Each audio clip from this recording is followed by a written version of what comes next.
बोलिए श्री सत्यनारायण भगवान की जय। नैमिषारण्य तीर्थ में, जिसे हम नीमसार मिश्रित तीर्थ कहा जाता है, वहाँ एक बार शौनकादिक 88,000 ऋषि प्रजा के कल्याण के हेतु विचारार्थ एकत्र हुए।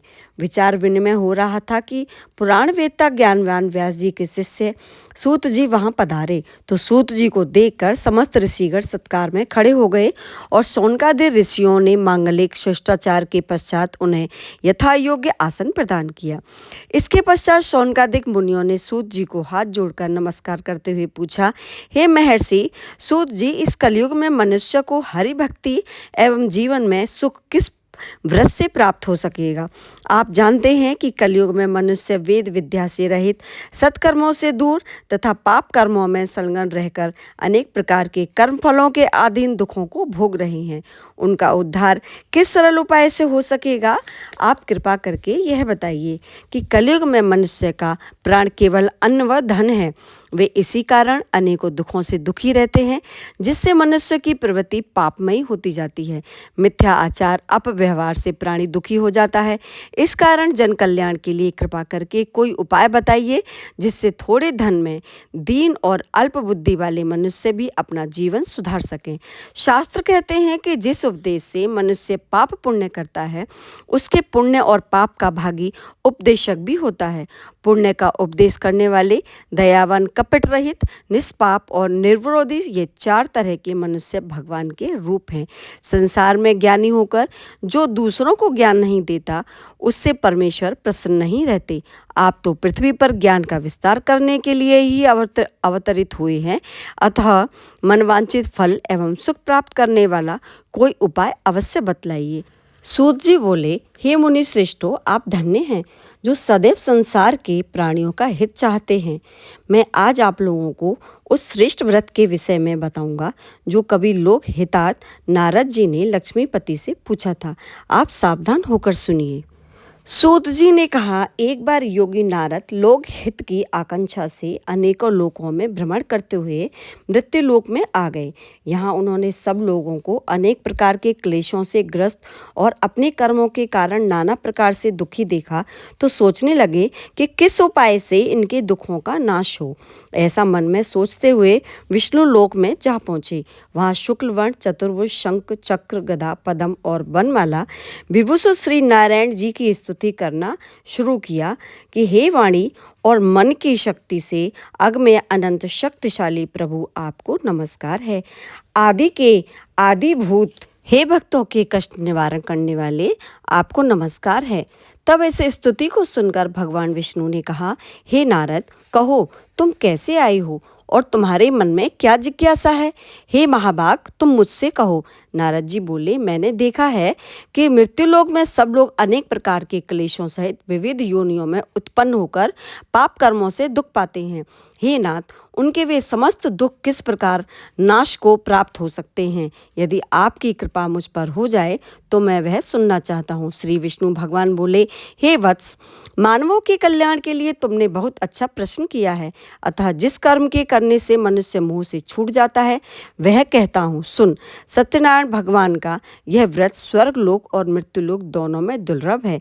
तेरी प्रीति के कारण अब मैं तुझे बताता हूँ कि इस व्रत को विधि पूर्वक करके सत्यनिष्ठा से रहते हुए मनुष्य शीघ्र ही संसार में सुख भोग कर परलोक में मोक्ष को प्राप्त करते हैं।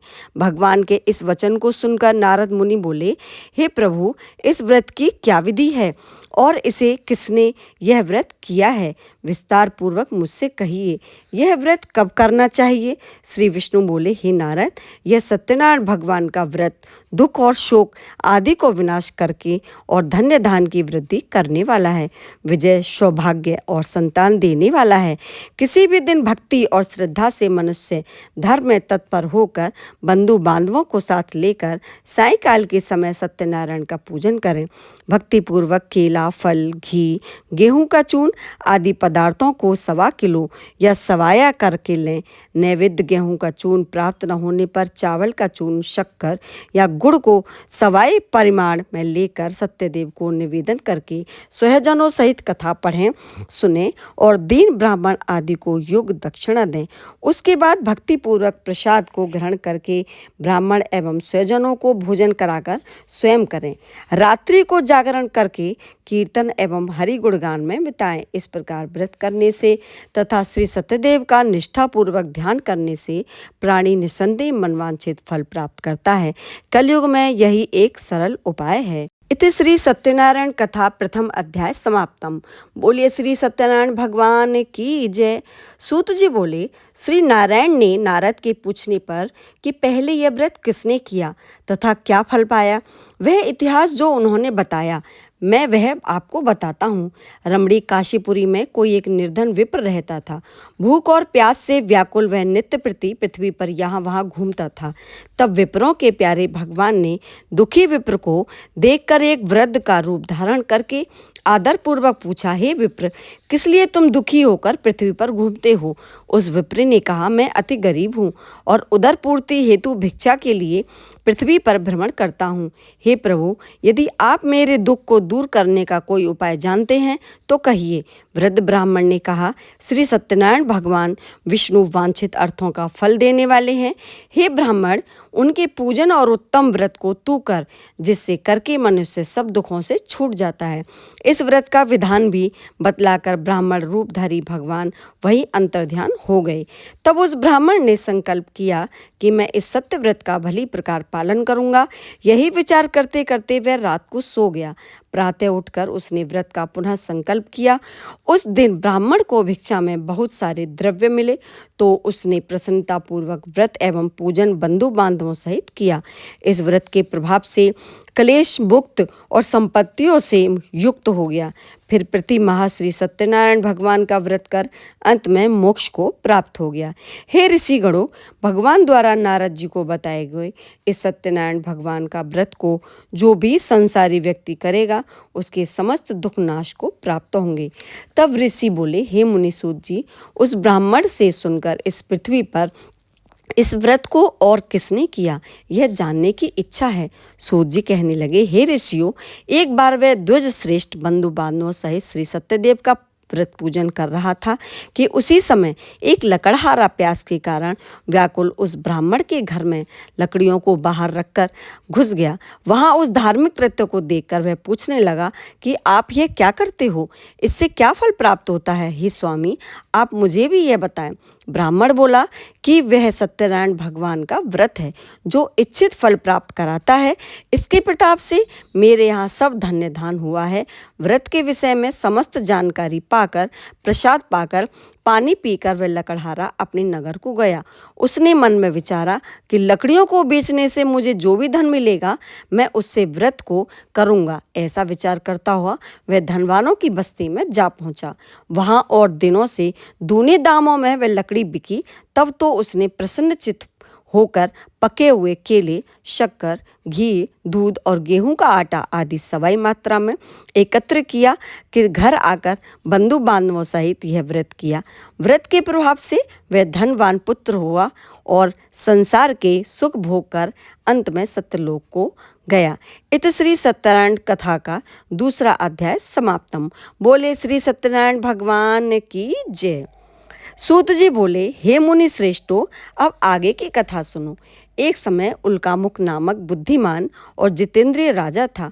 वह नित्य प्रति मंदिर में जाता तथा द्विज जातियों को दान और आदि से संतुष्ट करता था। वह अपनी रानी के साथ एक दिन भद्रशिला नदी के तट पर सत्यदेव भगवान का व्रत कर रहा था कि उस समय वहाँ साधु नामक एक व्यापारी की नाव किनारे पर आकर लगी। वह वैश्य राजा को वहाँ देखकर श्रद्धापूर्वक उसके समीप पहुँचा। राजा को देखकर वह विनय स्वर में पूछने लगा, हे राजन, आप भक्तिपूर्वक यह क्या अनुष्ठान कर रहे हैं? तो राजा बोला, हे साहूकार, मैं पुत्र की प्राप्ति के लिए श्री सत्यदेव का व्रत करता हूँ। साधु बोला, महाराज मेरे भी कोई संतान नहीं है, मैं अतः मुझे भी इस व्रत की विधि बतलाओ।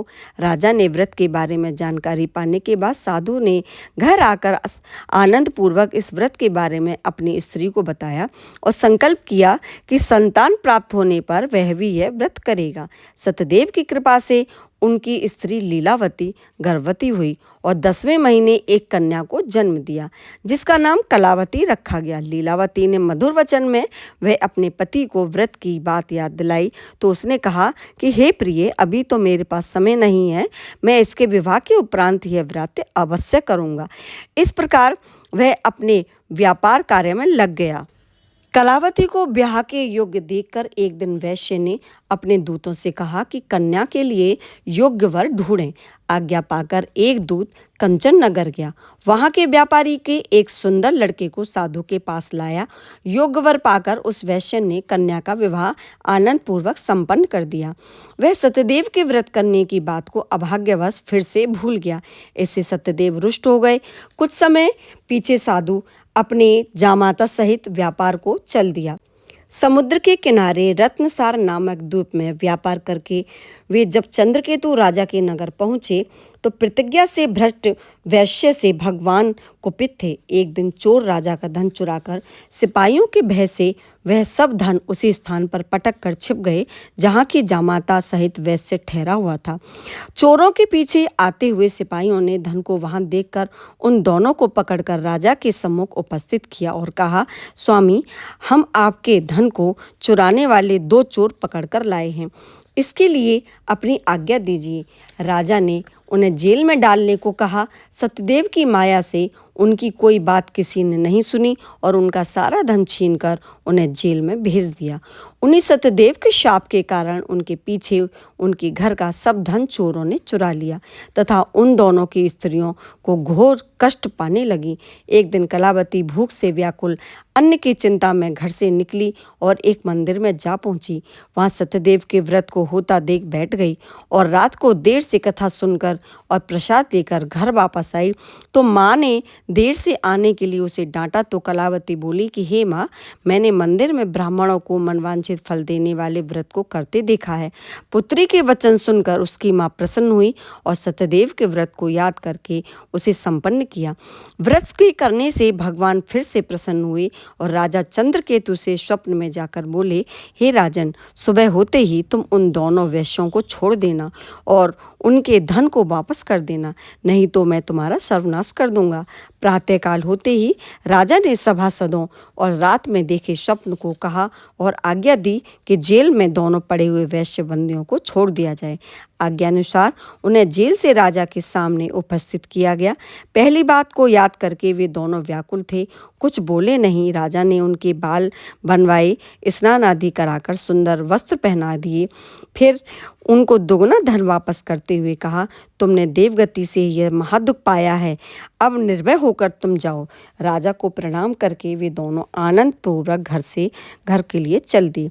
इत श्री सत्यनारायण कथा का 3रा अध्याय समाप्तम। बोले श्री सत्यनारायण भगवान की जय। सूत जी बोले, हे मुनियों, राजा के यहाँ से चलकर उन साहूकारों ने मांगलिक कर्मों को करके अपनी नावों से घर जाने की यात्रा शुरू की। साहूकार के कुछ दूर जाने के बाद भगवान ने दंडी का रूप धरकर यह जानना चाहा कि वैश्य ने अब भी सत्य को अपनाया है या नहीं। उन्होंने साहूकार से पूछा, हे साहूकार, तुम्हारी नाव में क्या है? साधु ने अनादर पूर्वक हंसते हुए कहा, हे दंडी, तुम्हें यह क्यों जानना चाहते हो? क्या धन लेने का विचार है? मेरी नौकाओं में तो लता पत्रादिक हैं। ऐसे कठोर वचन सुन दंडी रूपधारी भगवान बोले, तेरा वचन सत्य हो। ऐसा कहकर दंडी स्वामी उसके पास से आगे चल दिए। इधर जब साधु वैश्य ने अपने नित्य कर्मों से निवृत्त हो अपनी नाव के पास आकर देखा कि पानी में नीचे बैठी हुई नाव उसकी नावों पर अब ऊपर को उठी हुई है, तो वह आश्चर्य करता हुआ बोला कि नाव के पास आकर देखता है कि उसमें धन की जगह स्थान पर पत्ते भरे हुए हैं। यह देखकर साहूकार मूर्छित होकर गिर पड़ा। तो जमाता ने कहा, शोक क्यों करते हैं पिताजी? उसी दंडी स्वामी के श्राप के कारण यह हुआ है। चलिए उसी के पास चलते हैं, वह सब कुछ करने में समर्थ है। तब वे दोनों दंडी स्वामी के पास पहुँचे और भक्तिपूर्वक कहने लगे कि अपराध को क्षमा क्षमा करें। दंडी स्वामी प्रभु बोले, तू बार बार मेरी पूजा से विमुख और भ्रष्ट प्रतिज्ञा होता है और मेरी आज्ञा से दुख पाता है। यह सुनकर साहूकार प्रभु की स्तुति करता हुआ बोला, हे स्वामी, आपकी माया से जब ब्रह्मा आदि देवता भी मोहे हुए आपको नहीं जान सके तो मैं मूर्ख इंसान आपको क्या जानूं। मेरे अपराध क्षमा करें, मैं आपकी पूजा करूंगा, मेरा धन वैसा ही कर दें, मैं आपकी शरण में हूँ। भक्ति पूर्वक भरे ऐसे वचनों को सुनकर भगवान उसको मनचाहा वर प्रदान कर अंतर्ध्यान हो गए। फिर से धन से परिपूर्ण नावों को देखकर वैश्यों ने अपने साथियों सहित विधि पूर्वक सत्यदेव का पूजन किया और फिर अपनी नावों सहित अपने देश की यात्रा पर चल दिए। अपनी रत्नपुरी नगरी के पास पहुंचकर साहूकार ने अपने जमाता से प्रसन्न होकर बोला, वह देखो हमारी रत्नपुरी। इसके बाद उसने नावों को किनारे लगाया, अपने दूतों को घर भेजा और दूत नगर में जाकर साहूकार की स्त्री लीलावती को संदेश देता हुआ बोला कि साधु वैश्य अपने जमाता और धन्य धान सहित नदी के तट पर आ गए हैं। दूत के मुख से वचन सुनकर लीलावती प्रसन्न हुई। सत्यदेव भगवान की पूजा करके अपनी पुत्री से बोली कि मैं स्वामी के दर्शनार्थ के लिए जाती हूँ, तुम भी पूजा समाप्त करके आ जाना। किंतु लीलावती पूजा समाप्त करके अति उतावली हो भगवान के प्रसाद को छोड़कर अपने पति के पास चलती। इस कृत्य से सत्यदेव रुष्ट हो गए और उन्होंने अपने पति की नाव को धन सहित जल में डुबो दिया। लीलावती अपने पति को वहां न पाकर विलाप करने लगी। महाशोक में डूबी हुई कन्या को देखकर आश्चर्यचकित साहूकार भी अन्य लोगों सहित व्याकुल हो गया। लीलावती विलाप करती हुई बोली, न जाने किस अपराध से मेरे जामाता यहाँ अलक्षित हो गए हैं। सत्यदेव की महिमा को कौन जान सकता है। जब शोकाकुल कलावती अपने पति की खड़ाऊं लेकर सती होने को तैयार हुई तो साधु वैश्य ने विचार किया, या तो सत्यदेव ने मेरी नाव को हर लिया है या हम ही माया के भ्रम में पड़ गए हैं। वह सबके सामने संकल्प करता है कि अपनी सामर्थ्य अनुसार मैं सत्यदेव के व्रत को करूँगा। ऐसा मनोरथ करके वे बार बार भगवान को प्रणाम कर वहाँ पृथ्वी पर लौटने लगा। दीनों के हितकारी भक्त वत्सल भगवान से प्रसन्न होकर साहूकार को आकाशवाणी द्वारा कहा कि तेरी कन्या ने मेरे प्रसाद को त्याग कर चली आई है, इसी से मैं उसका पति उसको नहीं दिख रहा है। वह घर जाकर प्रसाद खाकर आएगी तो उसे अब उसका पति अवश्य मिलेगा, इसमें कोई संदेह नहीं है। लीलावती इन वचनों को सुनकर तुरंत घर गई। प्रसाद खाकर लौटकर आई तो उसने अपना पति दिखाई दिया। वह अपने पिता से बोली, हे पिताजी, चलिए अब घर चलने में विलम्ब क्यों करते हो। तब साहूकार ने प्रसन्न हो सत्यदेव का विधि पूर्वक पूजन किया और अपने जमाता एवं धन सहित घर को गया। तदंतर वह प्रत्येक पूर्णिमा संक्रांति को श्री सत्यदेव का व्रत पूजन करने लगा। इस प्रकार वह संसार के समस्त सुखों को भोग कर अंत में विष्णु लोक को गया। इत श्री सत्यनारायण कथा का चौथा अध्याय समाप्तम। बोले श्री सत्यनारायण भगवान की जय। सूत जी कहने लगे, हे मुनीश्वरों, प्रजापालक एक तुगध्वज नाम का राजा था। एक बार वन में शिकार करता हुआ एक विशाल वट वृक्ष के नीचे विश्राम को गया। वहाँ कुछ ग्वाले भक्ति भाव से श्री सत्यदेव का व्रत कर रहे थे। राजा यह देखकर भी उनके समीप नहीं गया और न उसने भगवान को प्रणाम किया।